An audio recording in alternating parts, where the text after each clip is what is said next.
হযরতে জাবের তিনি ওই সাহাবী যিনি একদিন নবীজির সামনে দাঁড়ানো। হযরতে জাবের বলেন, ও নবীজির সাহাবীরা, আমি তোমাদেরকে জানিয়ে দিলাম, আমি ছিলাম পূর্ণিমার রাত্রেবেলা পূর্ণিমার চাঁদের নিচে দাঁড়ানো। আমার সামনে ছিল রহমতের নবীজি, মায়ার নবীজি দাঁড়ানো। আমি একবার আকাশের পূর্ণিমার চাঁদের দিকে তাকাই, আরেকবার জমিনের পূর্ণিমার চাঁদের দিকে আমি তাকাই। সাহাবায়ে কেরামগণ বলেন, এ জাবের, তুমি এই রকমের করছো কেন? আমি সাহাবীদেরকে ডাক দিয়া বললাম, শোনো রে সাহাবীরা, তোমাদেরকে জানিয়ে দিলাম, পৃথিবীর সাম্রাজ্যের বড় বড় বাদশাদেরকে দেখেছি কথা ঠিক, পৃথিবীর দামি দামি মহামূল্যবান মানুষদেরকেও দেখেছি কথা ঠিক, তবে তোমাদের কাছে একটা কথা বলি, আজকে আকাশের পূর্ণিমার চাঁদের নিচে আমি যে দুনিয়ার মধ্যে রহমতের নবীকে দেখতেছি, ওনার মতো আমি দুনিয়ার মধ্যে কাউকে দেখি নাই। ফালাহুয়া ইনদি আহসানু মিনাল কমার। আমি জাবের তোমাদেরকে জানিয়ে দিলাম, আকাশের পূর্ণিমার চাঁদের থেকে জমিনের পূর্ণিমার চাঁদ হাজার গুণে সৌন্দর্য বেশি। বলেন সুবহানাল্লাহ। ওই জাবের নবীজিকে প্রশ্ন করলেন, ইয়া রাসূলুল্লাহ, ইয়া হাবিবাল্লাহ সাল্লাল্লাহু আলাইহি ওয়াসাল্লাম, ওগো নবীজি, আপনি যদি বলতেন আপনি কখন থেকে নবী, বিয়াবি আনতা ওয়া উম্মি আখবিরনি আন আউওয়ালা শাইইন খালাকাহুল্লাহু তাআলা। ওয়ালা ইয়া রাসূলুল্লাহ, আপনি যদি বলতেন আপনি নবী কখন থেকে, আমার নবীজি ডাক দিয়ে বললেন, জাবের তোমারে জানাই দিলাম, যখন আল্লাহ কোনো কিছুই বানায় নাই তখন আল্লাহ সর্বপ্রথম তোমার হাবিব মুহাম্মদ সাল্লাল্লাহু আলাইহি ওয়াসাল্লামের নূর মোবারক বানিয়েছিলেন। হযরতে জাবের রাদিয়াল্লাহু তাআলা বলেন, নবীজি আমাকে এই কথা বললেন। আমার ভাইয়েরা, আমার বন্ধুরা, তারিখের কিতাব যদি আপনি দেখেন, একটু গবেষণা করেন, আমার জন্য সহজ হবে বিষয়টা বোঝানোর জন্য। আপনারা যারা সৌদি আরবে হজ বা উমরা করতে গিয়েছেন, যারা আজকের মদিনাতুল মুনাওয়ারা তাইয়্যিবার মধ্যে গিয়েছেন, রাসূলুল্লাহ সাল্লাল্লাহু আলাইহি ওয়াসাল্লামের হুজরা মোবারকের কাছেই একজনের বাড়ি ছিল, সাহাবীর নাম হযরতে আবু আইয়ুব আনসারী রাদিয়াল্লাহু তাআলা আনহু। সুবহানাল্লাহ। রাসূলুল্লাহ সাল্লাল্লাহু আলাইহি ওয়াসাল্লামের এই সাহাবীর পূর্বপুরুষ ছিল বাদশা তুব্বা। এই বাদশা তুব্বা ছিল ইয়ামেনের বাদশা, তার নাম ছিল তুব্বে আউয়াল হুমায়রি। কেউ বলেছেন নবীজির আগমনের 600 বছর আগের ঘটনা, কেউ বলেছেন নবীজির আগমনের 1000 বছর আগের ঘটনা। যাই হোক, এইটা ইতিহাসের মাপকাঠির মধ্যে আপনি রাখেন, তবে রাসূলুল্লাহ সাল্লাল্লাহু আলাইহি ওয়াসাল্লামের 600 কিংবা 1000 বছর আগের ঘটনা। ইয়েমেনের বাদশা তুব্বা তিনি একবার মক্কার মধ্যে আগমন করছিলেন। ওনার উদ্দেশ্য ছিল সফর করা, ভ্রমণ করা। ইয়েমেন থেকে রওনা হয়ে তিনি যেই ভূখণ্ডের মধ্যে যান, ঘর থেকে মানুষগুলো এসে ওনার সামনে দাঁড়িয়ে ওনাকে সম্মান জানানো শুরু করেন।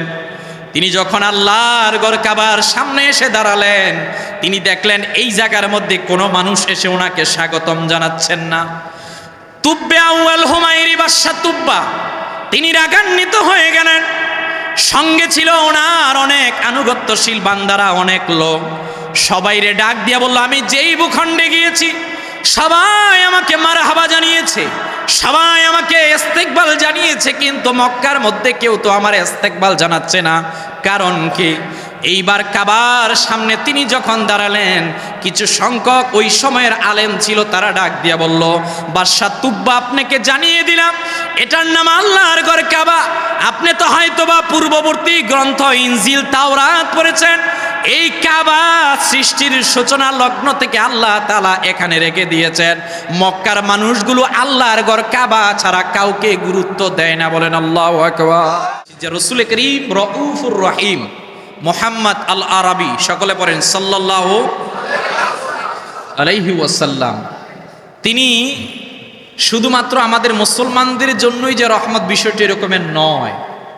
তিনি একটা জাতির জন্য রহমত, বিষয়টি এরকমের নয়। তিনি শুধুমাত্র জাজিরাতুল আরবের জন্য রহমত, বিষয়টি এরকমের নয়। আলহামদুলিল্লাহি রাব্বিল আলামিন।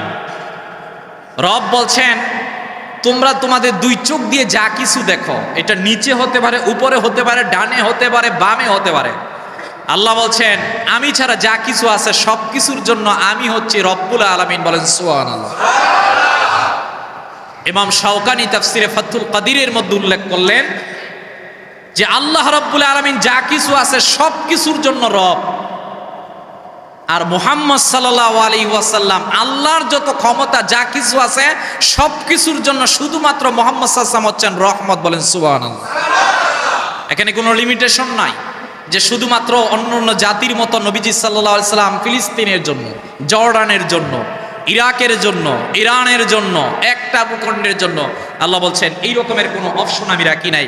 ওয়ামা আরসালনাকা ইল্লা রাহমাতাল লিল, সকলে বলেন ইল্লা রাহমাতাল লিল আলামিন। এই আলামিনের ব্যাখ্যা লিখতে গিয়ে মুফাসসিরিনে কেরামদের কলম থেমে গেছে। এই আকাশের যত তারা, মেঘের যত বিন্দু, বৃক্ষের যত পাতা, মরুভূমির যত অণু পরমাণু তথা আসমান জমিনের যা কিছু আছে এগুলো তো ভাই অসীম। আপনি রাসূল করিম সাল্লাল্লাহু আলাইহি সাল্লামের প্রশংসা লেখা শুরু করে দিবেন, আপনার কলম কালি শেষ হয়ে যাবে, এক পর্যায়ে কলমও শেষ হয়ে যাবে, কিন্তু রহমতের নবী মুহাম্মদ সাল্লাল্লাহু আলাইহি সাল্লামের প্রশংসা লেখে শেষ করা যাবে? কথা বলেন, শেষ করা যাবে? এটা তো ওই নবী মুহাম্মদ সাল্লাল্লাহু আলাইহি সাল্লাম যিনারা একবার দেখেছেন বারবার তাকিয়ে থাকতেন। সুবহানাল্লাহ বলবেন না? কবি লিখেছেন हमने आंखों से देखा नहीं है मगर उनकी तस्वीर सीने में मौजूद है जिसने लकर कलाम इलाही दिया। এই কলমের কাব্যের ভাষায় সাহিত্যিকগণ লিখেছেন মুহাম্মদ সাল্লাল্লাহু আলাইহি ওয়াসাল্লামের শাম, এটা তো ওই নবী মুহাম্মদ সাল্লাল্লাহু আলাইহি ওয়াসাল্লাম, শুধু দেখা যায়, আরে দেখলে জান্নাত ওয়াজিব হয়ে যায়। ওই রাসূলুল্লাহ সাল্লাল্লাহু আলাইহি ওয়াসাল্লাম আগমন করেছেন। আজকে রাত্রটা যেটা হবে এটা প্রতি বছর আসে।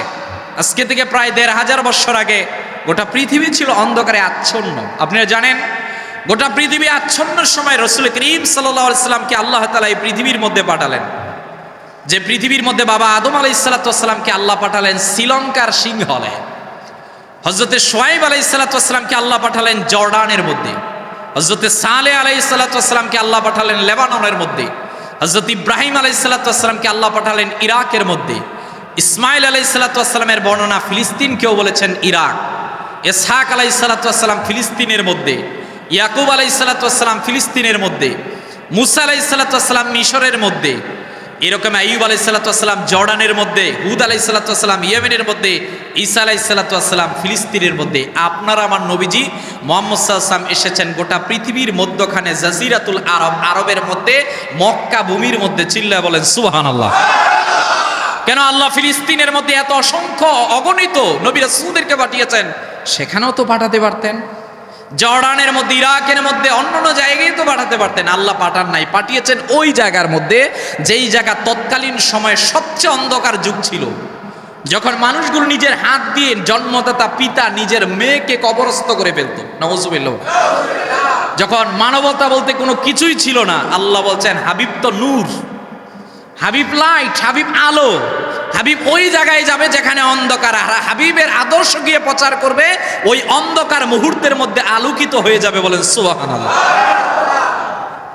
হযরতে জিবরাইল আলাইহিস সালাতু ওয়াস সালামের বর্ণনাটা দালাইলুন নবুয়াত হাদিসের গ্রন্থের মধ্যে এসেছে, বিশেষ করে মাহবুল্লাহ দুনিয়ার মধ্যে এসেছে। জিবরাইল বলছেন যে আল্লাহ তাআলা হযরতে আদমকে দিলেন সুন্দর চরিত্র, আল্লাহ তাআলা শীষ নবীকে দিলেন মাআরিফাত, আল্লাহ নূহ আলাইহিস সালাতু ওয়াস সালামকে দিলেন বীরত্ব, হযরত ইব্রাহিম আলাইহিস সালাতু ওয়াস সালামকে দিলেন বন্ধুত্ব, ইসমাইল আলাইহিস সালাতু ওয়াস সালামকে দিলেন জবান, হযরত ইসহাক আলাইহিস সালাতু ওয়াস সালামকে সন্তুষ্টি, সালেহ আলাইহিস সালাতু ওয়াস সালামকে দিলেন ফাসাহাত, আইয়ুব আলাইহিস সালাতু ওয়াস সালামকে ধৈর্য, ইউনূস আলাইহিস সালামকে আনুগত্য। এইভাবে জিবরাইল বলতে গিয়ে বললেন তাল্লাবতুল আরদা মাশারিকিহা ওয়া মাগারিবিহা ফালাম আজিদ রাজুলান আফদালা মিন মুহাম্মদ সাল্লাল্লাহু আলাইহি ওয়াসাল্লাম। চিৎকার মেরে বলেন সুবহানাল্লাহ। সমস্ত নবী রাসূলদেরকে আল্লাহ তাআলা এক একজনকে এক একটা স্পেশাল গুণ দিলেন। সমস্ত নবী রাসূলদের স্পেশাল গুণগুলোকে আল্লাহ একত্রিত ফেলে রাসূলুল্লাহ সাল্লাল্লাহু আলাইহি সাল্লামের মধ্যে সবগুলো গুণ একত্রে আল্লাহ ঢেলে দিলেন।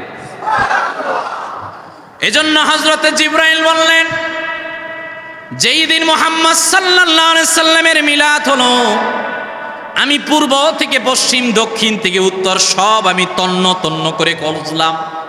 তাল্লাবতুল আরদা মাশারিকিহা ওয়া মাগারিবিহা ফালাম আজিদ রাজুলান আফদালা মিন মুহাম্মদ সাল্লাল্লাহু আলাইহি সাল্লাম। হযরতে জিবরাইল বললেন, মুহাম্মদ সাল্লাল্লাহু আলাইহি ওয়াসাল্লামের মিলাদের পর আমি পূর্ব থেকে পশ্চিম, দক্ষিণ থেকে উত্তর আমি তন্ন তন্ন করে খুঁজলাম কেউ কি মুহাম্মদ সাল্লাল্লাহু আলাইহি ওয়াসাল্লামের মতো আছে কিনা। হযরতে জিবরাইল আল্লাহর হাবিব সাল্লাল্লাহু আলাইহি ওয়াসাল্লামের কাছে একদিন এসে বললেন, হুজুর আপনার কাছে আমি জানিয়ে দিলাম আমার আল্লাহ আপনার মতো এই পৃথিবীর মধ্যে কাউকে বানায় না। বললাম আজিদ রাজুলান, এই পৃথিবীর মধ্যে আপনার মতো কাউকে বানায় নাই। সুবহানাল্লাহ বলবেন না? হযরতে আমিনার কথা আপনারা জানেন, প্রতি বছর আমরা আলোচনা করি। মাওয়াহিবুল্লাহ দুনিয়ার মধ্যে বিশেষ করে মাদারিজুন নবুয়ার মধ্যে আব্দুল হক মুহাদ্দিস দেলভী উল্লেখ করলেন, মা আমিনা তো অনেক কথা বললেন নবীজি সাল্লাল্লাহু আলাইহি সাল্লাম যখন নবীজি সাল্লাল্লাহু আলাইহি সাল্লামের মার গর্ভের মধ্যে ছিলেন। হযরতে মা আমিনা বললেন, আমি যখন আমার সন্তান মুহাম্মদ সাল্লাল্লাহু আলাইহি ওয়াসাল্লামকে আমার রেহেমের মধ্যে ধারণ করলাম, এরে আমি প্রতি রাত্রিবেলা যখন ঘুমাই, প্রতি রাত্রিবেলা ঘুমের মুহূর্তের মধ্যে কে জানি আমাকে এসে বলে, ও মা আমিনা শোনো শোনো, তোমাকে জানিয়ে দিলাম তোমার রেহেমের মধ্যে এমন একজন সন্তান তুমি ধারণ করছো যাকে না বানালে আমার আল্লাহ আসমান জমিন বানাতেন না। শায়েখ আব্দুল হক মুহাদ্দিস দেলভী ওনার কিতাব উল্লেখ করলেন, প্রথম মাসে যেই মাসে নবীজি মার গর্ভের মধ্যে ছিলেন, হযরতে আদম স্বপ্ন যুগে মা আমিনার কাছে এসে বললেন, এ আমিনা তুমি তো জানো না তোমার রেহেমের মধ্যে যেই সন্তান আছে মুহাম্মদ সাল্লাল্লাহু আলাইহি সাল্লাম, যার পরিচয় আমি জান্নাতের মধ্যে পেয়েছি, এরে আমিনা তোমাকে জানাই দিলাম যার উসিলায় আমার দোয়াকে আল্লাহ কবুল করেছেন, তিনি তোমার রেহেমের মধ্যে এসেছে, তুমি ওনাকে পরিচর্যা করবে। বলেন সুবহানাল্লাহ। হযরতে মা আমিনা বললেন, আমি দ্বিতীয় মাসের মধ্যে দেখলাম স্বপ্ন যুগের মধ্যে একজন আগমন করলেন।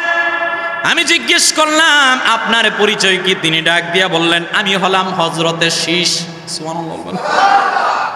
হযরতে মা আমিনা বললেন, হযরতে শীষ আমাকে বললেন, আসসালাতু ওয়াসসালামু আলাইকা ইয়া হাবিবাল্লাহ, আমাকে সালাম জানালেন, মা আমিনা তোমার রেহেমের মধ্যে এমন এক সন্তান আছে, আমি শীষ তা ওনাকে সালাম জানালাম। সুবহানাল্লাহ। মা আমিনা বললেন, তৃতীয় মাসের মধ্যে আরেকজন আসলো, ওনাকে আমি জিজ্ঞেস করলাম আপনার পরিচয় কি? তিনি বললেন, আমি হলাম হযরতে ইদ্রিস।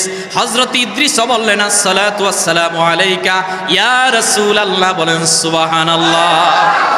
এইভাবে চতুর্থ মাসে হযরতে নূহ আলাইহিস সালাতু ওয়াসসালাম, পঞ্চম মাসের মধ্যে হযরতে হুদ আলাইহিস সালাতু ওয়াসসালাম, ষষ্ঠ মাসের মধ্যে হযরতে ইব্রাহিম আলাইহিস সালাতু ওয়াসসালাম এসে আগমনী বার্তা শোনালেন। আমিনা শোনো শোনো, আমি তো দোয়া করেছিলাম রব্বানা ওয়াবাআথ ফীহিম রাসূলা বলে আল্লাহর কাছে। সপ্তম মাসের মধ্যে হযরতে ইসমাঈল তিনিও আসলেন। অষ্টম মাসের মধ্যে হযরতে মূসা আলাইহিস সালাতু ওয়াসসালাম আসলেন। নবম মাসের মধ্যে ঈসা ইবনে মারিয়াম মা আমিনার কাছে এসে বললেন, মা আমিনা শোনো শোনো, তুমি হয়তো বা বুঝতে পারো নাই, তোমার রেহেমের মধ্যে এমন একজন আগমন করেছেন যিনি হাসরের ময়দানে শুধুমাত্র পৃথিবীবাসীর জন্য সুপারিশ করতে পারবেন। বলেন সুবহানাল্লাহ। এইভাবে এক এক মাসের মধ্যে এক একজন নবী এসে পয়গাম জানালেন। মা আমিনা তো নবীজির মিলাদের সব ঘটনা বলল। এরে কূপের কাছে যাওয়া লাগে নাই, কূপ নিজে থেকে এসে পানি দিত। সূর্যের নিচে যখন দাঁড়াতাম, এক খণ্ড মেঘমালা এসে আমাকে ছায়া দেওয়া শুরু করতো। দুনিয়ায় যখন নবীজি আগমন করেছে, ওই জান্নাতি নারীরা এসে আমাকে সুসংবাদ দিয়েছে। মা আমিনা ডাক দিয়ে বলেন, এ পৃথিবীর মানুষেরা শোনো শোনো, তোমাদেরকে জানিয়ে দিলাম ওয়া আন্না মুহাম্মদ সাল্লাল্লাহু আলাইহি ওয়াসাল্লাম রাআত হিনা ওয়াদাআতহু নূরান আদাআত লাহু কুসুরুশ শাম। নবীজির মা ডাক দিয়ে বলেন, শোনো পৃথিবীর মানুষেরা, মুহাম্মদ যেই দিন আমার রেহেম থেকে দুনিয়ার মধ্যে আসছিল, আমি ছিলাম আল্লাহর ঘর কাবার সামনে আমার হুজরাতে। আমি দেখলাম মুহাম্মদ সাল্লাল্লাহু আলাইহি ওয়াসাল্লামের সঙ্গে এমন একটা নূর প্রকাশিত হলো, যার কারণে মক্কা থেকে হাজার হাজার মাইল দূরে শাম সিরিয়ার প্রাসাদগুলো আলোকিত হয়ে গেল। আমি দেখলাম মক্কা থেকে হাজারো মাইল দূরে শাম আর সিরিয়ার প্রাসাদগুলো আলোকিত হয়ে গেল। সুবহানাল্লাহ। এজন্য মুহাদ্দিসিনে কেরামগণ নবী সাল্লাল্লাহু আলাইহি ওয়াসাল্লামের আগমনের রাত্রের ব্যাপারে লিখতে গিয়ে লিখলেন, বিশেষ করে আমরা যারা মুফতি হয়েছি, আমরা প্রত্যেকেই পড়েছি রদ্দুল মুখতার আলা দুরুল মুখতার, যেটা আমরা অনেকেই ফতুয়া স্বামী হিসাবে জানি, বা আমাদের কাছে তাফসিরে রুহুল মানি এসেছে। মাহমুদ আলুসি রহমতুল্লাহ আলাই যে তাফসির লিখেছেন, মাহমুদ আলুসি রহমতুল্লাহ আলাই লিখতে গিয়ে এক পর্যায়ে লিখলেন যে পৃথিবীর মধ্যে শ্রেষ্ঠ রাত কোনগুলো। সুবহানাল্লাহ। রাত তো অনেক আছে, আজকে জুমার রাত যেটা গত রাত্রে গত হয়েছে, এটা তো শ্রেষ্ঠ রাত। আবার রমজানুল কারীমের মধ্যে লাইলাতুল কদরের রাত, আবার শাবান মাসের মধ্য রজনী। সুবহানাল্লাহ। এগুলো আল্লাহ তাআলা প্রিয় নবীজি মুহাম্মদ সাল্লাল্লাহু আলাইহি ওয়াসাল্লামকে হাদিয়া করেছেন। বন্ধু, আপনার উম্মত অনেক গুনাহ করবে, গুনার ফলশ্রুতিতে যখন আটকিয়ে গেলে এই রাত্রগুলোর মধ্যে আমি আল্লাহর কাছে চাইবে, এদের কাছ চাওয়া আমি আল্লাহর কাছ দেওয়া। মাহমুদ আলুসি রহমতুল্লাহ আলাইহি লিখছেন, আন্না আফদালাল লায়ালি লাইলাতু মাউলিদিহিন নবী সাল্লাল্লাহু আলাইহি সাল্লাম, সুম্মা লাইলাতুল কদর, সুম্মা লাইলাতুল ইসরা ওয়াল মি'রাজ, সুম্মা লাইলাতুল আরাফা, সুম্মা লাইলাতুল জুমআ, সুম্মা লাইলাতুন নিসফি মিন শাবান, সুম্মা লাইলাতুল ঈদ। চিৎকার মেরে বলেন সুবহানাল্লাহ। লিখছেন পৃথিবীর মধ্যে শ্রেষ্ঠ রাত্র কোনগুলো। এর মধ্যে মাহমুদ আলুসি ওনারা লিখছেন, আন্না আফদালাল লায়ালি লাইলাতুল মাউলিদি মুস্তাফা সাল্লাল্লাহু আলাইহি ওয়াসাল্লাম, যে রাত্রগুলো আছে এই রাত্রগুলোর মধ্যে শ্রেষ্ঠ প্রথম তিনি উল্লেখ করেছেন যেই রাত্রে মুহাম্মদ সাল্লাল্লাহু আলাইহি ওয়াসাল্লামের মিলাদ হয়েছে ওই রাত শ্রেষ্ঠ রাত। 2 নাম্বার কদরের রাত্র, 3 নাম্বার মেরাজের রাত্র, 4 নাম্বার আরাফার রাত্র, 5 নাম্বার জুমার রাত্র, 6 নাম্বার শাবানের মধ্য রজনী। এর পরবর্তী লিখছেন সুম্মা লাইলাতুল ঈদ, এরপর শ্রেষ্ঠ রাত্র ঈদের রাত। তিনি উল্লেখ করতে গিয়ে লিখলেন প্রথম যেই রাত্র শ্রেষ্ঠ ওই রাত্র হচ্ছে রাসূলুল্লাহ সাল্লাল্লাহু আলাইহি ওয়াসাল্লামের মিলাদের রাত্র। একটু আপনি ইমাম কাস্তালানী রহমতুল্লাহ আলাইহি মাওয়াহিবুল্লাহ দুনিয়ার মধ্যে যান, ওনার জন্ম 851 হিজরিতে। মাওয়াহিবুল্লাহ দুনিয়ার মধ্যে ইমাম কাস্তালানী উল্লেখ করলেন যে আমি এইটা রায় দেই তোমাদের কাছে যে যত রাত্র আছে সব রাত্র থেকে মুহাম্মদ সাল্লাল্লাহু আলাইহি ওয়াসাল্লামের মিলাদের রাত্র শ্রেষ্ঠ 3টা কারণে। কয়টা? সবাই বলেন কয়টা? তিনি 1 নাম্বার উল্লেখ করলেন যে আমাদের কাছে উম্মতি মুহাম্মদীদের কাছে শ্রেষ্ঠ রাত্র হচ্ছে লাইলাতুল কদরের রাত্র। আমরা একটা ক্যালকুলেটর হিসাব করি, এটা তো ভাই সঠিক না, এটা আল্লাহ ভালো জানেন কত হবে। 83 বছর 4 মাস বা একটা হিসাব দেই, লাইলাতুল কদরের রাত্র পেয়ে গেলে, ও ভাই আপনি আমি বলি লাইলাতুল কদরের রাত্র শ্রেষ্ঠ, এইটার নাম হাদিয়া। এটার নাম কি? সবাই বলেন এটার নাম কি? আর জিনাকে হাদিয়া দেওয়া হয়েছে, জিনাকে হাদিয়া দেওয়া হয়েছে, তিনি শ্রেষ্ঠ না হাদিয়া শ্রেষ্ঠ? কথা বলেন না কেন? হাদিয়া শ্রেষ্ঠ না তো, জিনাকে দেওয়া হয়েছে, আপনাকে একটা জিনিস দেওয়া হয়েছে, ওইটা না। আগে গুরুত্ব তো যেই জিনাকে দেওয়া হয়েছে ওনার গুরুত্ব আগে। সুবহানাল্লাহ বলবেন না? ইমাম কাস্তালানী বলছেন 1 নাম্বার রাসূলুল্লাহ সাল্লাল্লাহু আলাইহি ওয়াসাল্লামের মিলাদের আগমনের রাত্র আমি শ্রেষ্ঠ মনে করি এই কারণে। 1 নাম্বার লাইলাতুল কদর, এটা আল্লাহর একটা বিশেষ অনুগ্রহ। এই অনুগ্রহ প্রকাশ পেয়েছে রাসূলুল্লাহ সাল্লাল্লাহু আলাইহি ওয়াসাল্লামের মাধ্যমে, মানে কি মুহাম্মদ সাল্লাল্লাহু আলাইহি ওয়াসাল্লামকে আল্লাহ তাআলা এই অনুগ্রহ দিয়েছেন, ফলশ্রুতিতে উম্মত পেয়েছে। ও ভাই, যেই মুহাম্মদ সাল্লাল্লাহু আলাইহি ওয়াসাল্লামকে আল্লাহ এই অনুগ্রহ দিয়েছেন, এখানে বলা হচ্ছে লাইলাতুল কদর রাত্র আমাদের কাছে শ্রেষ্ঠ, কথা ঠিক, কিন্তু মুহাম্মদ সাল্লাল্লাহু আলাইহি ওয়াসাল্লাম না আসলে তো ওই রাত্র আমরা পেতাম না। কথা বলেন না কেন? ওই রাত্র তো আমরা পেতাম না। ইমাম কাস্তালানী উল্লেখ করলেন, হ্যাঁ লাইলাতুল কদর শ্রেষ্ঠ, কথা ঠিক, তবে যেই নবীজি মুহাম্মদ সাল্লাল্লাহু আলাইহি ওয়াসাল্লামের মাধ্যমে আমরা পেয়েছি অবশ্যই ওই নবীজির আগমনের রাত্রটা লাইলাতুল কদরের থেকেও শ্রেষ্ঠ, কারণ তিনি পৃথিবীর শ্রেষ্ঠ রহমত। 2 নাম্বার উল্লেখ করছেন লাইলাতুল কদরের মর্যাদা শুধুমাত্র উম্মতি মুহাম্মদীদের কাছে, কিন্তু মুহাম্মদ সাল্লাল্লাহু আলাইহি ওয়াসাল্লামের মর্যাদা গোটা পৃথিবীর সকলের কাছে। সুবহানাল্লাহ। ওয়াইদ আখাযাল্লাহু মিসাকান নাবিয়্যিনা লামা আতাইতুকুম মিন কিতাবি ওয়া হিকমা, শেষ কথা আল্লাহ এটা বললেন, ওয়ামা আরসালনাকা ইল্লা রাহমাতাল লিল, সবাই বলেন ইল্লা রাহমাতাল লিল। ও ভাই, এইটা শুধুমাত্র লাইলাতুল কদর আমাদের জন্য, কিন্তু মুহাম্মদ সাল্লাল্লাহু আলাইহি ওয়াসাল্লাম তিনি আদম নবী বলেন জান্নাতে দেখলাম, মুহাম্মদ সাল্লাল্লাহু তিনি ইব্রাহিম নবী বললেন আমি দোয়া করলাম। মুহাম্মদ সাল্লাল্লাহু তিনি ঈসা নবী বললেন ওয়া মুবাশশিরাম বিরাসূলি ইয়াতি মিন বাদি ইসমুহু আহমদ। মুহাম্মদ সাল্লাল্লাহু তিনি জিনার পরিচয় জান্নাতে আল্লাহ দিয়েছেন, রূহের জগতে আল্লাহ দিয়েছেন, সব জায়গায় দিয়েছেন, আখিরাতে আল্লাহ দিবেন। ও ভাই লাইলাতুল কদর তো শুধু আমাদের জন্য, মুহাম্মদ সাল্লাল্লাহু সকলের জন্য, বলেন সুবহানাল্লাহ। এজন্য তিনি উল্লেখ করছেন যে এই দিন নবীজি আগমন করেছেন, এই জন্য পৃথিবীর সব কিছু থেকে ওই দিনের রাত্রটা আল্লাহর কাছে আমাদের কাছে গুরুত্বপূর্ণ। সুবহানাল্লাহ। 3 নাম্বার বলছেন কদর সম্মানিত হচ্ছে লাইলাতুল কদরের কারণে। হ্যাঁ, আল্লাহর বাণী এটা নাজিল হয়েছে, কিন্তু মুহাম্মদ সাল্লাল্লাহু আলাইহি সাল্লামের উপর ওনার যেই রাত্রে মিলাদ হয়েছে ওনার উপরেই তো কোরআন এসেছে। সুতরাং দুইটা রাত্রকে যদি আমরা ভাগাভাগি করি তাহলে দেখা যায় সবচেয়ে বেশি গুরুত্ব হয় মুহাম্মদ সাল্লাল্লাহু আলাইহি সাল্লামের আগমনের রাত্র। কথা বলেন ঠিক কিনা? আমার ভাইয়েরা, আমার বন্ধুরা, এই পৃথিবীর মধ্যে নবীজি সাল্লাল্লাহু আলাইহি সাল্লাম আগমন করলেন। পৃথিবীর শ্রেষ্ঠতম বংশের মধ্যে আল্লাহর হাবিব আগমন করলেন। কেন বারবার প্রতি বছর আমরা নবীজির আলোচনা করি? আলোচনাটা করলে আমাদের কাছে ভালো লাগে। আজকে নয় 100 বছর নয়, 200 বছর নয়।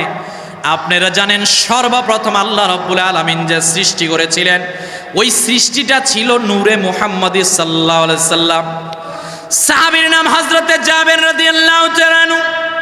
হযরতে জাবের রাদিয়াল্লাহু তাআলা আনহু তিনি বললেন আমি একদিন আল্লাহর হাবিব সাল্লাল্লাহু আলাইহি ওয়াসাল্লামকে প্রশ্ন করলাম, ইয়া রাসূলুল্লাহ সাল্লাল্লাহু আলাইহি ওয়াসাল্লাম, বিআবি আনতা ওয়া উম্মি আখবিরনি আন আউওয়ালা শাইইন খালাকাহুল্লাহু তাআলা ক্বাবলাল আশিয়া।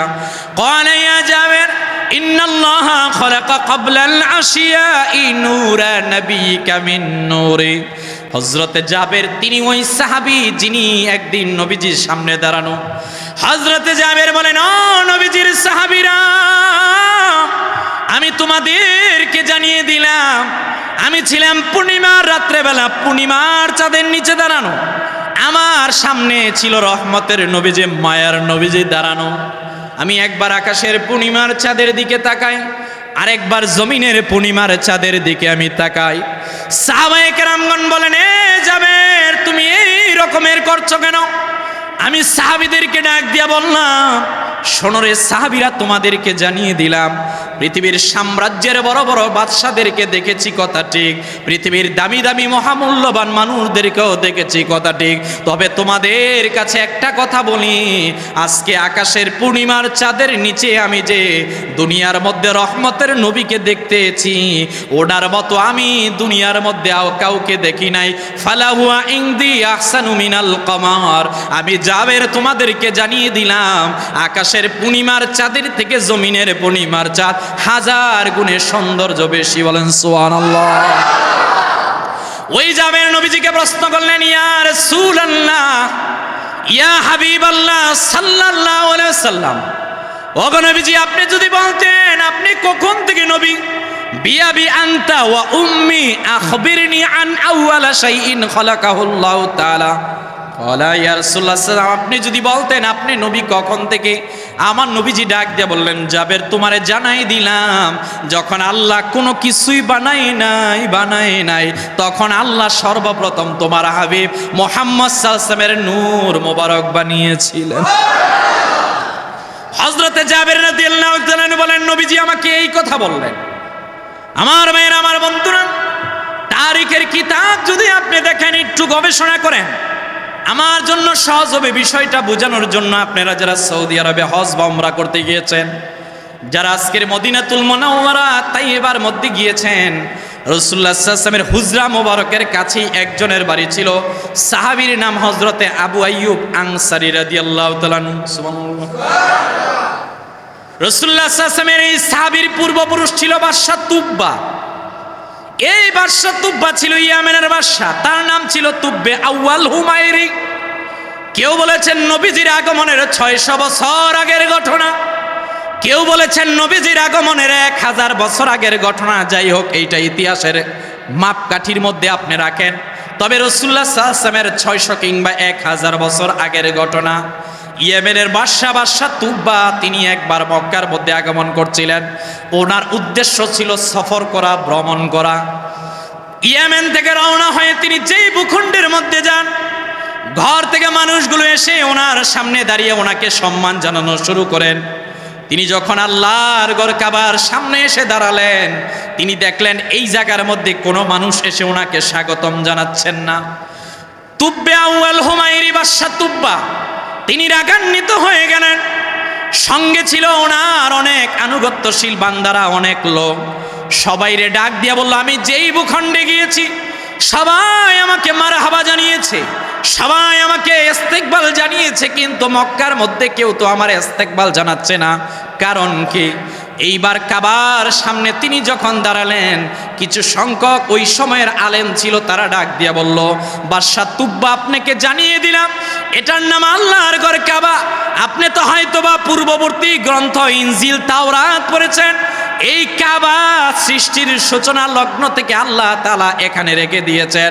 মক্কার মানুষগুলো আল্লাহর ঘর কাবা ছাড়া কাউকে গুরুত্ব দেয় না। বলেন আল্লাহু আকবার। বাদশাহ তুব্বা তাকে বলা হলো, এই আল্লাহর ঘর কাবা ছাড়া মক্কার মানুষেরা কাউকে গুরুত্ব দেয় না। এরা কাবার হেফাজতকারী, কাবার চাবি রক্ষক। এখানে একটা জমজম কূপ আছে, এইটা রক্ষক তারা, এটাকে তারা গুরুত্ব দেয়। এটাকে ছাড়া যত রাজা বাদশা আসুক না কেন, কোনো রাজা বাদশাকে তারা মূল্যায়ন করে না। বাদশাহ তুব্বা রাগান্বিত হয়ে গেলেন।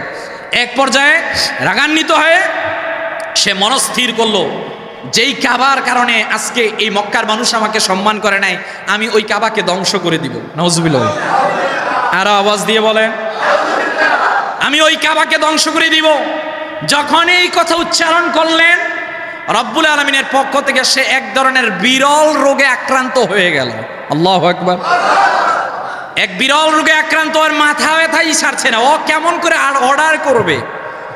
অত মহা এক চিন্তায় পড়ে গেল, আমার এই অসুস্থতা থেকে কে আমাকে রক্ষা করবে? ওনার সঙ্গে কিছু আলেম ছিল, এরা তাওরাত পণ্ডিত, ইনজিল পণ্ডিত ছিল। এরা বলছে, বাদশা আপনি যে নিয়ত করেছেন কাবা ঘরের উপর আক্রমণ করবেন, নিয়ত চেঞ্জ করেন। মুহূর্তের মধ্যে সে নিয়ত চেঞ্জ করলে, নিয়ত চেঞ্জ করার পরবর্তীতে সে একটি রেশমি কাপড়ের কাপড় এনে, এইটা একটা দামি কাপড় ছিল, এইটা দিয়ে আল্লাহর ঘরকে তাওয়াফ করালো। সুবহানাল্লাহ। এসেছিল আল্লাহর ঘর কাবাকে ধ্বংস করার জন্য। পৃথিবীর মধ্যে আপনি সব জায়গায় হাত বাড়াতে পারলেও পৃথিবীর মধ্যে এমন কিছু জায়গা আছে সেখানে আপনি হাত বাড়াতে পারবেন না। এর মধ্যে একটার নাম মক্কা কাবা, আরেকটার নাম মুহাম্মদ সাল্লাল্লাহু আলাইহি ওয়াসাল্লামের রওজা শরীফ। কথা বলেন ঠিক কিনা? যে আসবে আল্লাহর ঘর কাবার উপরে, আজ পর্যন্ত কোনো প্লেনও যেতে পারে না এইটার উপর দিয়ে। আজ পর্যন্ত এখানে আপনি এমন সময়ও পাবেন না যে এই সময়ের মধ্যে আল্লাহর ঘর কাবা বুঝি ফাঁকা না, কোনো একটা সময় ফাঁকা থাকে না। ও ভাই, যখন ফাঁকা হয়ে যায় তখন আসমান থেকে ফেরেশতা এসে মানুষের সুরতে ওইটাকে প্রদক্ষিণ করে। ও পৃথিবীর মধ্যে সব জায়গায় হাত দিল, কাবার উপর যে হাত দিতে আসবে, রাসূলের রওজার উপর যে হাত দিতে আসবে, এর পতন নিশ্চিত। কথা বলেন ঠিক কিনা? এটা নিশ্চিত, তার পতন নিশ্চিত হবে। বাদশা আব্রাহার কথা আপনারা জানেন। আল্লাহ বলছেন, আলাম তারা কাইফা ফাআলা রাব্বুকা বিআসহাবিল ফিল। ইয়া রাসূলুল্লাহ সাল্লাল্লাহু আলাইহি ওয়াসাল্লাম, আপনি দেখেন না আমি ওই বাদশা আব্রাহার সঙ্গে কেমন ব্যবহার করেছিলাম? ও এসেছিল হস্তি, হাতি নিয়ে, ক্ষমতা নিয়ে, বড়াই নিয়ে এসেছিল আঙ্গুল তোলার জন্য। আমি একটু আবাবিল পাঠালাম। সুবহানাল্লাহ। ছোট্ট ছোট্ট চড়ুই পাখি আমাদের দেশে, এরকম ছোট্ট ছোট্ট পাখি আমি একটু দিলাম, যাও না একটু কঙ্কুরগুলা নিক্ষেপ করো। নিক্ষেপ করেছে উপর থেকে, এরা পরে পৃথিবী থেকে খতম হয়েছে। এর 52 কিংবা 55 দিন পরেই নবীজির মিলাদ হয়েছে। বলেন সুবহানাল্লাহ। আমার ভাইরা, আমার বন্ধুরা, এই বাদশা তুব্বা আল্লাহর ঘরকে সম্মান জানালেন। সম্মান জানিয়ে মক্কা থেকে মদিনার মধ্যে গেলেন। মদিনাতুল মুনাওয়ারার মধ্যে যখন আজকের রওজা শরীফের পাশ দিয়ে বাদশা অতিক্রম করে যাবেন, ওনার সঙ্গে কিছু আলেম ছিল। আলেমেরা ডাক দিয়া বলল, এইটা তো খেজুর প্রধান দেশ, এইটা তো ইয়াসরিব, পরবর্তীতে হবে তাইবা, পরবর্তীতে হবে মদিনাতুল মুনাওয়ারা। বাদশা তুব্বার কাছে উলামায়ে কেরামগণ এসে বললেন, বাদশা তুব্বা, আপনি আল্লাহর ঘর কাবা দেখেছেন, কথা ঠিক। আপনি রেশমি কাপড় দিয়ে কাবাকে মুড়িয়ে দিয়েছেন, কাপড় দিয়ে, কথা ঠিক। তবে এখন আপনি যেই জায়গার মধ্যে দাঁড়িয়ে রয়েছেন, আপনাকে একটা সুসংবাদ দিতে চাই। এই জায়গার মধ্যে নিশ্চিত আগমন করবে আখিরি জামানার নবী মুহাম্মদ সাল্লাল্লাহু আলাইহি ওয়াসাল্লাম। জোরে জোরে বলেন সুবহানাল্লাহ। এই জায়গার মধ্যে আখিরি জামানার নবী মুহাম্মদ সাল্লাল্লাহু আলাইহি ওয়াসাল্লাম আগমন করবেন। কারণ নবী মুহাম্মদ সাল্লাল্লাহু আলাইহি ওয়াসাল্লাম আগমন করবেন এইটা তাওরাতে আছে, নবী মুহাম্মদ সাল্লাল্লাহু আলাইহি ওয়াসাল্লাম আগমন করবেন এটা ইনজিলে আছে, নবী মুহাম্মদ সাল্লাল্লাহু আলাইহি ওয়াসাল্লাম আগমন করবেন এটা জাবুরে আছে, নবী মুহাম্মদ সাল্লাল্লাহু আলাইহি ওয়াসাল্লাম আগমন করবেন এটা 100 সহিবার মধ্যে আছে, নবী মুহাম্মদ সাল্লাল্লাহু আলাইহি ওয়াসাল্লাম আগমন করবেন আদম থেকে ঈসা নবী পর্যন্ত সকলের জমানে এসেছে। সুবহানাল্লাহ। তিনি আসবেন। বাদশা তুব্বে আউয়াল হুমায়রি দাঁড়িয়ে গেলেন, বলছেন তাই নাকি এই জায়গায় আগমন করবে? বলছে হ্যাঁ। বলছে আমরা আমাদের ধর্মীয় গ্রন্থ পড়ে দেখলাম এখানেই আগমন করবেন। তিনি সেই জায়গার মধ্যে একটা নয় দুইটা নয় 400 ঘর বানালেন। কত ঘর? 400 ঘর তিনি প্রস্তুত করলেন। একটা ঘর বানালেন তিনি 2 তলা বিশিষ্ট। দুই তলা আর কি। এখানে বাদশা তুব্বে আউয়ালের সঙ্গে যে আলেমরা এসেছিল এরা কেউ আর ফিরে যায় না ইয়েমেনে, সবাই রয়ে গেল। কেন? এই জায়গার মধ্যে আখিরি জামানার নবী আগমন করবে। আমরা একটু মুহাম্মদ সাল্লাল্লাহু আলাইহি ওয়াসাল্লাম যদি আমাদের জামানার মধ্যে আগমন করে তাহলে একটু মুহাম্মদ সাল্লাল্লাহু আলাইহি ওয়াসাল্লামকে দেখতে পারবো। বাদশা তুব্বা চিন্তা করলেন আমাকে তো ইয়েমেনে চলে যেতে হবে, তাহলে আমি কি করা যায়? আমার তো একটা ক্ষমতা আছে, ভূখণ্ড আছে, এই ভূখণ্ডের বাদশা আমি। তিনি একটা চিঠি লিখলেন, হাত দিয়ে চিঠি লিখলেন। এই চিঠিটা ছিল মুহাম্মদ সাল্লাল্লাহু আলাইহি ওয়াসাল্লামের প্রতি। সুবহানাল্লাহ বলবেন। তিনি একটি চিঠি লিখে ওই আলেমদের কাছে দিলেন আর 2 তলা বিশিষ্ট একটা ঘর বানালেন। সবার জন্য 1 তলা, মুহাম্মদ সাল্লাল্লাহু আলাইহি ওয়াসাল্লামের জন্য স্পেশাল একটা ঘর বানালেন 2 তলা। ওই 2 তলার মধ্যে যিনি দায়িত্বশীল ছিলেন তার কাছে চিঠি দিয়ে বললেন নাও তোমার কাছে চিঠি দিলাম, এই চিঠির মধ্যে আমি মুহাম্মদ সাল্লাল্লাহু আলাইহি ওয়াসাল্লামের প্রতি আমার একটা অনুনয়, একটা বিনয়, একটা প্রকাশ করে গেলাম। যদি তোমার সময় আগমন করে, না করলে পরবর্তী প্রজন্ম, না করলে পরবর্তী প্রজন্ম, না করলে পরবর্তী প্রজন্ম, এইভাবে চিঠি দিবা যাতে আমার চিঠিটা আখিরি জামানার নবী মুহাম্মদ সাল্লাল্লাহু আলাইহি ওয়াসাল্লাম পর্যন্ত পৌঁছিয়ে যায়। আল্লাহর হাবিব সাল্লাল্লাহু আলাইহি ওয়াসাল্লামের সিরাতের দিকে আপনি তাকান। নবীজি সাল্লাল্লাহু আলাইহি ওয়াসাল্লাম হিজরত করে যেই দিন মক্কাতুল মুকাররমা থেকে মদিনাতুল মুনাওয়ারার মধ্যে গেলেন, আল্লাহর হাবিব সাল্লাল্লাহু আলাইহি ওয়াসাল্লাম প্রথম মদিনার মধ্যে যেই জায়গায় অবস্থান করলেন তার নাম কুবা পল্লী। আজকের কুবা মসজিদের মধ্যে গিয়ে আমরা 2 রাকাত নামাজ পড়লে একটা উমরার সওয়াব। আল্লাহর হাবিব সাল্লাল্লাহু আলাইহি ওয়াসাল্লাম ওই জায়গায় গিয়ে 4 দিন রইলেন। এই 4 দিনের পর নবীজি সাহাবায়ে কেরামদেরকে, যারা এখন দিকে দিকে মুসলমান হওয়া শুরু হয়ে গেল, সিদ্দিকে আকবরকে নিয়ে নবীজির উট মুবারক সেটাকে সঙ্গে নিয়ে রওনা, তোমরা আমার উটের রশিকে ছেড়ে দাও। সবাই উটের রশি ছেড়ে দিল। আল্লাহর হাবিব সাল্লাল্লাহু আলাইহি সাল্লামের উটের রশিটা এইবার যেতে যেতে আজকের মদিনাতুল মুনাওয়ারার রওজার আশপাশে ঘোরা শুরু করে দিল। একেবারে চূড়ান্তভাবে যেতে যেতে ওই যে বাদশা তুব্বা 2 তলা বিশিষ্ট একটা ঘর বানালেন, ওই ঘরের সামনে গিয়ে দাঁড়িয়ে গেল। বলেন সুবহানাল্লাহ। ওই ঘরের সামনে গিয়ে দাঁড়িয়ে গেল। সাহাবীর নাম আবু আইয়ুব আনসারী, তিনি ছিলেন বাদশা তুব্বার, আমি যদি ভুল না বলি তাহলে 33তম পুরুষ। কত? 600 কিংবা 1000 বছর 33তম পুরুষ। তিনি খুশি হয়ে গেলেন। আর যার বাড়ির সামনে দিয়ে ওই উটটি চলে গেল তার ভিতরটা চূর্ণ বিচূর্ণিত হয়ে গেল। কেন? যদি রহমতের নবী, কিছুক্ষণ আগে আমরা বলেছিলাম তলা আল বদরু আলাইনা মিন সানিয়াতিল ওয়াদা, আমরা বলছিলাম এই কথা, হায় হায় রাসূল যদি আমাদের ঘরে আসতো কতই না আনন্দ হতো। যেতে যেতে আবু আইয়ুব আনসারী রাদিয়াল্লাহু তাআলা বাড়ির সামনে গেল। আবু আইয়ুব আনসারী ইস্তেকবাল জানিয়ে বললেন, হুজুর আমি আনন্দিত হয়ে গেলাম, যদি আপনি আমার বাড়ির মধ্যে একটু রেস্ট নিতেন। সুবহানাল্লাহ। আল্লাহর হাবিব সাল্লাল্লাহু আলাইহি ওয়াসাল্লাম আবু আইয়ুব আনসারীর বাড়ির মধ্যে তিনি এইবার সিদ্ধান্ত নিলেন, যেহেতু ওটা এই জায়গার মধ্যেই বসেছে তাহলে এই বাড়িতেই আশ্রয় নিব। এইবার আল্লাহর হাবিব সাল্লাল্লাহু আলাইহি ওয়াসাল্লাম ওই জায়গার মধ্যে তিনি রেস্ট নিলেন। রেস্ট নেওয়ার মুহূর্তের মধ্যে আল্লাহর হাবিব সাল্লাল্লাহু আলাইহি ওয়াসাল্লামের কাছে আবু আইয়ুব আনসারীর গোলাম আবু লাইলা তার নাম, সে আল্লাহর হাবিব সাল্লাল্লাহু আলাইহি ওয়াসাল্লামের সামনে আসলো।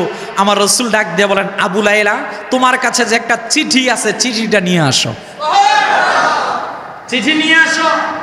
চিঠি আনলো। আল্লাহর হাবিব সাল্লাল্লাহু আলাইহি ওয়াসাল্লাম চিঠি বললেন।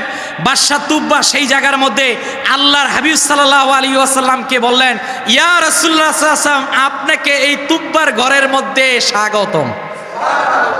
সুবহানাল্লাহ বলবেন না? 600 কিংবা 1000 বছর আগের ঘটনা। ও ভাই 600 কিংবা 1000 বছর আগে বাদশাহ তুব্বা তখন মুসলমান হয়েছিল। ওনার বায়োগ্রাফির ব্যাপারে পাওয়া যায়, কারণ রসুল বলছেন তোমরা বাদশাহ তুব্বাকে গালাগালি করবা না, বাদশাহ তুব্বা তার বিরুদ্ধে কোনো কথা বলবা না। আমি বলতে চাচ্ছি আমার রাসূলুল্লাহ সাল্লাল্লাহু আলাইহি ওয়াসাল্লামের আগমনের কারণে 600 কিংবা 1000 বছর আগে তুব্বা জানলো মুসা আলাইহিস সালাতু ওয়াস সালামের উম্মত ওনার তাওরাত পড়ে দেখে প্রথম পৃষ্ঠায় 4 বার মুহাম্মদ সাল্লাল্লাহু আলাইহি ওয়াসাল্লাম, পরের পৃষ্ঠায় 8 বার মুহাম্মদ সাল্লাল্লাহু আলাইহি ওয়াসাল্লাম, পরের পৃষ্ঠায় 12 বার মুহাম্মদ সাল্লাল্লাহু আলাইহি ওয়াসাল্লাম। ডাক দিয়ে বলছেন পয়গম্বর মুসা আপনি হলেন আমাদের নবী, কিন্তু এখানে বারবার মুহাম্মদ সাল্লাল্লাহু আলাইহি ওয়াসাল্লাম শব্দ লেখা। এই মুহাম্মদ সাল্লাল্লাহু আলাইহি ওয়াসাল্লাম কে, ওনার কি পরিচয় একবারের জন্য যদি বলতেন। ডাক দিয়ে বলছেন পয়গম্বর মুসা আলাইহিস সালাতু ওয়াস সালাম, হে আমার উম্মত শোনো শোনো, তোমাকে জানিয়ে দিলাম আমি মুসা চূড়ান্ত নবী নই। তাওরাত আল্লাহ দিয়েছেন কথা ঠিক, ইনজিল দিয়েছেন কথা ঠিক, জাবুর দিয়েছেন কথা ঠিক, তবে চূড়ান্ত যেইটা সেইটার নাম হচ্ছে কোরআন। চূড়ান্তটার নাম কি? সবাই বলেন নাম কি? এবার আল্লাহ একটু নিজে বর্ণনা করছেন, হাবিব একটু জানান তো তাদের কি। ইয়া রাসূলুল্লাহ সাল্লাম আপনি বলেন আপনার নাম হচ্ছে মুহাম্মদ সাল্লাল্লাহু আলাইহি সাল্লাম, এই নামে পৃথিবীর মধ্যে আমি ইতিপূর্বে কারো নাম মুহাম্মদ রাখি? কথা বলেন মুহাম্মদ সাল্লাম রাখি? আল্লাহ এইবার হাবিবকে পৃথিবীর মধ্যে পাঠালেন, এক নাম্বার দিলেন সৌন্দর্য। কানা রাসূলুল্লাহ সাল্লাল্লাহু আলাইহি সাল্লাম আহসানান নাসি ওয়াজহান ওয়া আহসানুহু খালকান, যে রাসূলুল্লাহ সাল্লাল্লাহু আলাইহি সাল্লাম সকলের মাঝখানে ছিলেন সর্বাধিক সুন্দর চেহারা এবং সর্বোত্তম আকৃতির অধিকারী। বলেন সুবহানাল্লাহ। লা ইউমকিনু সানাউ কামা কানা হাক্কুহু ওয়া আহসানু মিন কালাম তারা কাত্তু আইনি। আরে মুহাম্মদ সাল্লাল্লাহু আলাইহি ওয়াসাল্লামের চেহারা ওই রকমের, আল্লাহ বলছেন হাবিব আপনার মতো চেহারা বিশিষ্ট এই দুনিয়ার মধ্যে আমি কাউকে বানাই নাই। রাসূলুল্লাহ সাল্লাল্লাহু আলাইহি ওয়াসাল্লামের ব্যাপারে ইমাম বুখারী হাদিস উল্লেখ করলেন, রাসূলুল্লাহ সাল্লাল্লাহু আলাইহি ওয়াসাল্লামের চেহারা মোবারক কেমন উজ্জ্বলতা ছিল, কান্না ওয়াজহাহুল কামার, যে চাঁদের মতো রাসূলুল্লাহ সাল্লাল্লাহু আলাইহি ওয়াসাল্লামের চেহারা মোবারক উজ্জ্বল ছিল।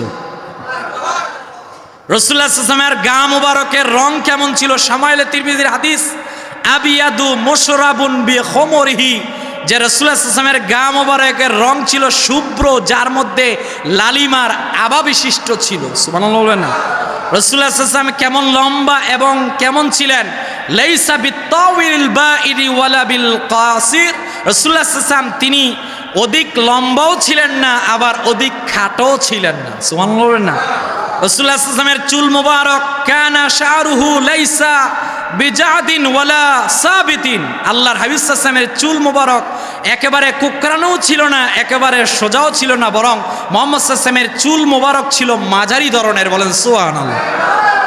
রাসূলুল্লাহ সাল্লাল্লাহু আলাইহি ওয়াসাল্লামের কাঁধ মোবারক বাঈদু মা বাইনাল, রাসূলুল্লাহ সাল্লাল্লাহু আলাইহি ওয়াসাল্লাম বলছেন মানকাবাইনি বাঈদু মা বাইনাল মানকাবাইনি, কাঁধ মোবারক ছিল মধ্যবর্তী অংশ ছিল প্রশস্ত।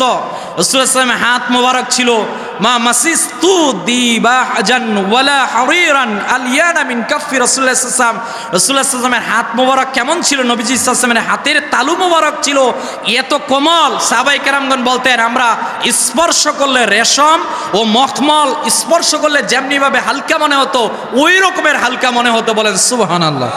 রাসূলুল্লাহ সাল্লাল্লাহু আলাইহি ওয়াসাল্লামের শরীর মোবারকের সুগন্ধি কেমন ছিল, রাসূলুল্লাহ সাল্লাল্লাহু আলাইহি ওয়াসাল্লামের ব্যাপারে এসেছে মা শামিমতু আনবারান কাত্তুন ওয়ালা মিসকান ওয়ালা শাইআন আতিয়াবা মিন রিহিন। রাসূলুল্লাহ সাল্লাল্লাহু আলাইহি ওয়াসাল্লাম সেই মুসলিমের মধ্যে এসেছে, রাসূলুল্লাহ সাল্লাল্লাহু আলাইহি ওয়াসাল্লাম তিনি যখন কোনো আতর ব্যবহার করতেন এই আতরটার পাওয়ার এত থাকতো যে রাসূলুল্লাহ সাল্লাল্লাহু আলাইহি ওয়াসাল্লামের শরীর মোবারকের আতর মোবারক দুনিয়ার আম্বর মেশক অন্য কিছুর থেকে রাসূলুল্লাহ সাল্লাল্লাহু আলাইহি ওয়াসাল্লামের জিসিম মোবারকের সুগন্ধিটা 1000 গুণে বেশি শক্তিশালী ছিল। বলেন সুবহানাল্লাহ।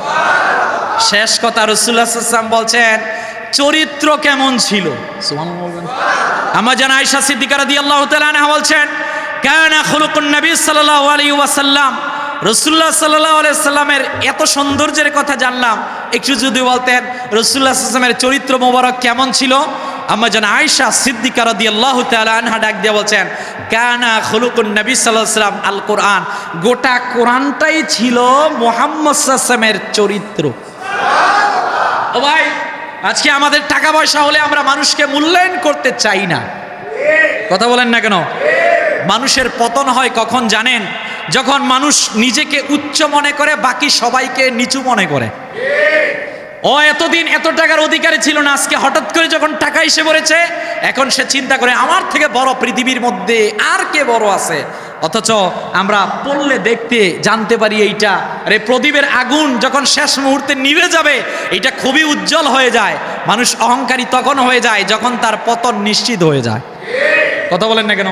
টাকা পয়সা হলে মানুষকে ফকিন্নির বাচ্চা, টাকা পয়সা হলে মানুষকে মূল্যায়ন করে না, টাকা পয়সা হলে আত্মীয়তার সম্পর্ক ভুলে যায়, টাকা পয়সা হলে প্রতিবেশীর হক ভুলে যায়, টাকা পয়সা হলে তিনি যে মুহাম্মদ সাল্লাল্লাহু আলাইহি ওয়াসাল্লামের উম্মত সেইটা ভুলে যান। আমার রাসূল শিক্ষা দিলেন এইটা নয়, তুমি ধনী হতে পারো, তোমার কাছে স্বর্ণ মুদ্রা আসতে পারে, তোমার কাছে ক্ষমতা আসতে পারে, কিন্তু তাই বলে মানুষকে নিজের মধ্যে অহংকার এনে মানুষকে নিচু মনে করা যাবে না। কারণ আজকে তুমি রাস্তার সবচেয়ে ধনী, কালকে তুমি ওই রাস্তার সবচেয়ে ফকিরও হয়ে যেতে পারো। কথা বলেন না কেন? প্রিয় ভাইরা, রাসূল বললেন কানা খুলুকুন নবী সাল্লাল্লাহু আলাইহি ওয়াসাল্লাম কোরআন। আম্মা জান আয়েশা বললেন আমার রাসূল চরিত্র, গোটা কোরআনটাই চরিত্র। আমার রাসূল শিক্ষা দিলেন জীবনকে মূল্যায়ন করো। সুবহানাল্লাহ। আমাদের লাইফে সবচেয়ে গুরুত্বপূর্ণ জিনিসের নাম হচ্ছে, আমাদের জীবনের মধ্যে সবচেয়ে গুরুত্বপূর্ণ জিনিস যেইটা, সেইটার নাম হচ্ছে আমাদের জিন্দেগি, জীবন। কথা বলেন ঠিক কিনা? প্রিয় ভাই, এই যে কয়েকদিন আগে আপনি দেখলেন এসএসসি রেজাল্ট দিল, আমার কাছে আছে, এটা দিব না, আমাকে একজন মেসেজ পাঠিয়েছে, হুজুর আমি আত্মহত্যা করব। হয় না? আরো কি করবে? আত্মহত্যা করে। এটা জায়েজ না হারাম? আপনি দুনিয়ার মধ্যে সামান্য রেজাল্টের কারণে, সামান্য রেজাল্টের ফেলের কারণে আত্মহত্যা করে দিবেন, জীবনকেই ধ্বংস করে দিবেন। ও ভাই আপনি কি? আমি তো বুঝি না। আমি বলছি কেন আত্মহত্যা করবেন? আমি ভাবছি হয়তো বা প্রেম করে সেকা টাকা খাইছে এই কারণে। ও আমারে বলতেছে এসএসসিতে 2 বিষয়ে ফেল করছে, এই কারণে সে আত্মহত্যা করবে। হয় না? আর আওয়াজ দিয়ে বলেন। আমরা দেখেছি রেজাল্ট যে 226 এবং 312টি প্রতিষ্ঠানে কোনো একজনও পাশ করে নাই। ও ভাই এইটা তো জীবনের একটা সিঁড়ি, এটা দুনিয়ার জীবনে উত্তীর্ণ হওয়ার একটা সিঁড়ি। ও ভাই দুনিয়া তো শেষ না, আপনার সামনে আসতেছে একটা জীবন। ওই জীবনে সফল হলে আল্লাহ সফলতা দিবেন। দুনিয়ার মধ্যে একবার না 20 বার ফেল করলেও কোনো সমস্যা নাই, কিন্তু কেউ যদি নিজেকে আত্মহত্যা করে শেষ করে দেয়, তার দুনিয়াও শেষ, আখেরাতও শেষ। কথা বলেন না কেন? গভর্নমেন্ট দেখবে, আমরা পিতামাতা যারা আছি তারা দেখবো কোভিডের পর মোবাইলে, হাতে মোবাইল আসার কারণে, টিকটক ধরার কারণে এখন এসএসসিতে পাশ করতে পারি না। শুধু অন্যের ঘাড়ে তো দোষ দিলে হবে না, শিক্ষককে সচেতন হতে হবে, পিতামাতাকে সচেতন হতে হবে, ছাত্রকে সচেতন হতে হবে, তখনই আবার দেখা যাবে ফেল না, জিপিএ 5 পাবে। কথা বলেন না কেন? তাহলে জীবন আল্লাহ আমানত দিয়েছেন, ওই জীবনকে ধ্বংস করা যাবে। আমার রাসূলুল্লাহ সাল্লাল্লাহু আলাইহি ওয়াসাল্লাম বলছেন শোনো, আমি তোমাদের কাছে এসেছি একটা আদর্শ নিয়ে। শিশুর জন্য আদর্শ, যুবকের জন্য আদর্শ, মার জন্য আদর্শ, বাবার জন্য আদর্শ, পৃথিবীর সবার জন্য আমার রাসূলুল্লাহ সাল্লাল্লাহু আলাইহি ওয়াসাল্লাম আদর্শ। কথা বলেন ঠিক কিনা?